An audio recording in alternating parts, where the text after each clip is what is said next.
So live pa rin tayo mula sa bulbundukin ng Sierra Madre. Medyo binagyo.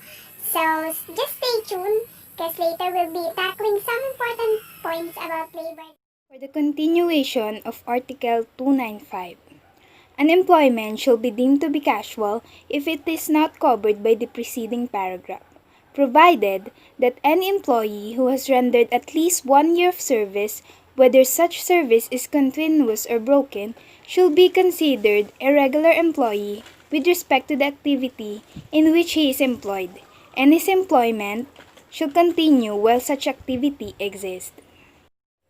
Article 296 Probationary Employment provides that probationary employment shall not exceed 6 months from the date the employee started working unless it is covered by an apprenticeship agreement stipulating a longer period.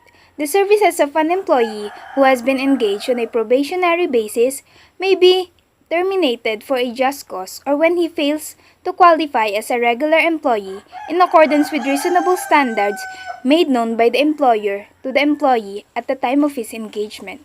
An employee who is allowed to work after a probationary period shall be considered a regular employee.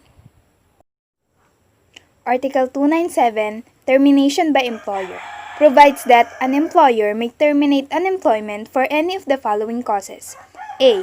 Serious misconduct or willful disobedience by the employee of the lawful orders of his employer or representative in connection with his work. B. Gross and habitual neglect by the employee of his duties. C.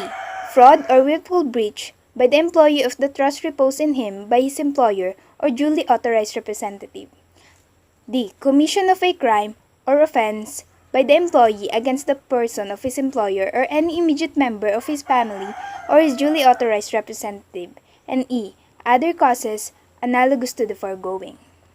Article 298, Closure of establishment and reduction of personnel. The employer may also terminate the employment of any employee due to the installation of labor-saving devices, redundancy, retrenchment to prevent losses, or the closing or cessation of operation of the establishment or undertaking unless the closing is for the purpose of circumventing the provisions of this title. By serving a written notice on the workers and the Ministry of Labor and Employment at least 1 month before the intended date thereof, in case of termination due to the installation of labor-saving devices or redundancy, the worker affected thereby shall be entitled to a separation pay equivalent to at least 1 month or to at least 1 month pay for every year of service, whichever is higher.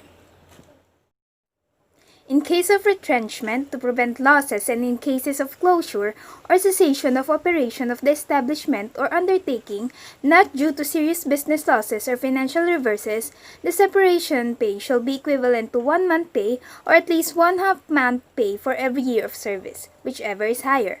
A fraction of at least 6 months shall be considered 1 whole year. Article 299. Disease as ground for termination. An employer may terminate the services of an employee who has been found to be suffering from any disease and whose continued employment is prohibited by law or is prejudicial to his health as well as to the health of his co-employees, provided that he is paid separation pay equivalent to at least 1 month salary or to 1/2 month salary for every year of service, whichever is greater, a fraction of at least 6 months being considered as 1 whole year. Article 300. Termination by employee. A. An employee may terminate without just cause the employee-employer relationship by serving a written notice on the employer at least 1 month in advance. The employer, upon whom no such notice was served, may hold the employee liable for damages. B. An employee may put an end to the relationship without serving any notice on the employer for any of the following just causes. 1. Serious insult by the employer or his representative on the honor and person of the employee. 2. Inhuman and unbearable treatment accorded the employee by the employer or his representative. 3. Commission of a crime or offense by the employer or his representative against the person of the employee or any of the immediate members of his family. And 4. Other causes analogous to any of the foregoing. Article 301. When employment not deemed terminated. The bona fide suspension of the operation of a business or undertaking for a period of not exceeding 6 months, or the fulfillment by the employee of a military or civic duty, shall not terminate employment. In all such cases, the employer shall reinstate the employee to his former position without loss of seniority rights if he indicates his desire to resume his work not later than 1 month resumption of operation of his employer or from his relief from the military or civic duty. 1. Security of tenure. Even if there were no provision of the Constitution that specifically guarantees to workers the right to security to tenure, that right would still exist and would enjoy constitutional protection just the same.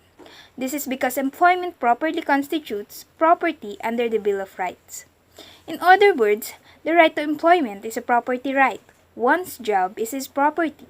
Under the Bill of Rights, no person shall be deprived of life, liberty, or property without due process of law. In practical terms, that means that no employee may be dismissed except in accordance with law, that is to say for causes and in the manner provided by law.